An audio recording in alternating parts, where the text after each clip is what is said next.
Bueno, ahora es donde está la parte importante, digamos, porque es donde tenemos que esbozar la función y tenemos que utilizar toda la información que hemos obtenido antes y, digamos, hacer que todas las piezas del puzzle coincidan, ¿no? Entonces, para eso lo primero que hacemos es esbozar, es representar los ejes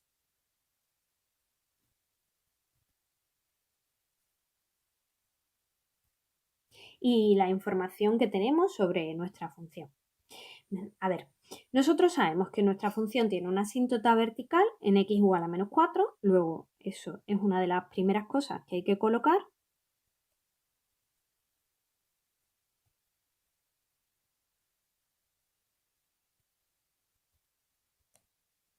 La asíntota vertical en x igual a menos 4. Y sabemos también que la función tiene, como vemos aquí arriba, una asíntota oblicua en x en y igual a x menos 4. Luego tenemos que representar esa recta. La recta x menos 4 pasa por el 0 menos 4. Voy a ponerlo en otro color aquí abajo. Pasa por el 0 menos 4.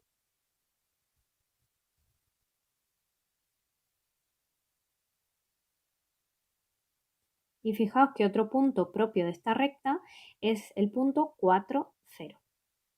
Vale. Estos son los dos puntos de la asíntota oblicua. Punto 4, 0. De modo que la asíntota oblicua va a pasar por esos dos puntos y tiene esta pinta.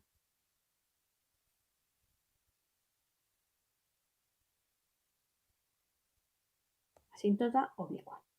Bueno, y además sabemos que la función pasa por el 0, 0. El 0, 0 es un punto de nuestra función f.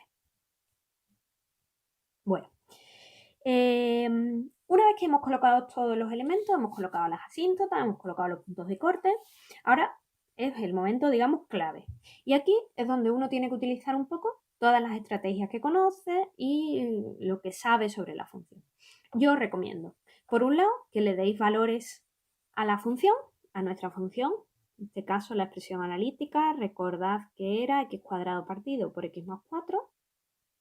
Así que, por un lado, debemos tener valores para la función y eso nos va a ayudar, digamos, a esbozar por dónde anda. Y otra cuestión que nos va a dar mucha información es ver qué ocurre a la izquierda y a la derecha de la asíntota vertical.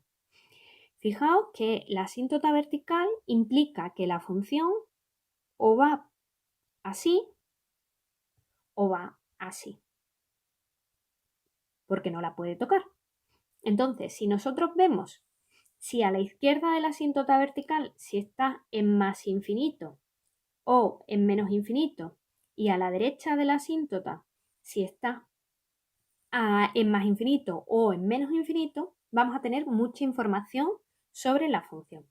Y además, recordad que la asíntota oblicua implica que en el menos infinito o estoy por arriba de la asíntota, estoy por debajo de la asíntota, y en más infinito o estoy por encima de la asíntota o estoy por debajo de la asíntota, que es lo que significa que la función presente estas asíntotas. ¿De acuerdo? Bueno, pues fijaos, vamos a estudiar qué ocurre en el menos 4 por la izquierda. En el menos 4 por la izquierda, es decir, yo voy a hacer el estudio del límite cuando x tiende a menos 4 por la izquierda de la función. Observar que me queda. En el numerador un menos 4 al cuadrado queda 16 partido por menos 4 por la izquierda es un número más negativo que menos 4. Y abajo y más 4 nos va a quedar entonces un 0 por la izquierda. Lo que significa que este límite va a ser menos infinito. Así que estoy ya segura de que la función a la izquierda del menos 4 viene por aquí. Así que, como la función no puede cortar a la asíntota oblicua, necesariamente mi función tiene esta pinta. Así que ya puedo borrar esta parte de aquí porque sé que seguro la función hace esto y por tanto no está en más infinito.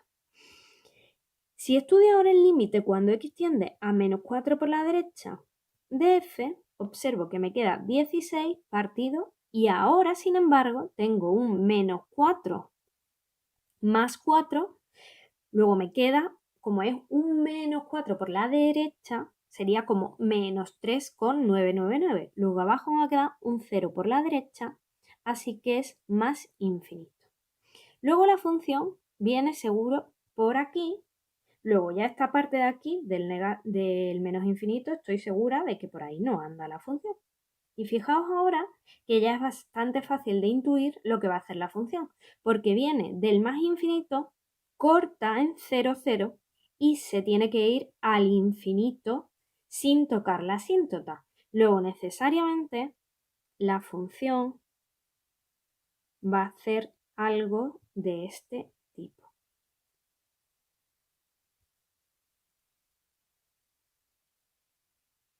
Si queréis ahora, esto está un poco feo, pero bueno, entendéis por dónde va la cosa.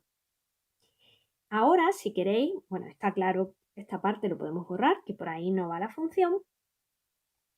Es decir, que la función lo que tiene es dos ramas que se quedan entre la asíntota vertical y la asíntota oblicua. Ahora, si queréis, podemos hacer alguna comprobación y, digamos, observad si habéis puesto bien esta rama. ¿Vale?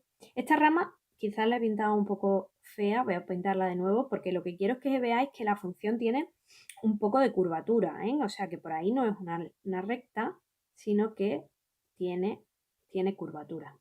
¿De acuerdo? Que nadie pinte eso como una recta porque no lo es. Esto tiene curvatura. Vale. Y ahora voy a volverle a poner todo lo que necesita la asíntota oblicua. Bueno, lo que os decía es que para comprobar que está todo correcto podemos darle un valor a la función, por ejemplo, para ver si la rama está bien pintada. Observad que este es el punto 4, 0, que se da ahí. Luego, si le doy un valor de x menor, imaginad el 2, lo que tiene que ocurrir seguro es que la función esté por encima del eje. Entonces, si le damos valores, nos quedaría para x igual a 2, f de 2 sería 4 partido por 4 sería 1. Efectivamente, en x igual a 2 estamos en un punto por encima del eje, en el 2, 1. Así que, digamos, la deducción que nosotros habíamos hecho era correcta. ¿De acuerdo? Bueno, pues esto sería cómo esbozar la gráfica de una función.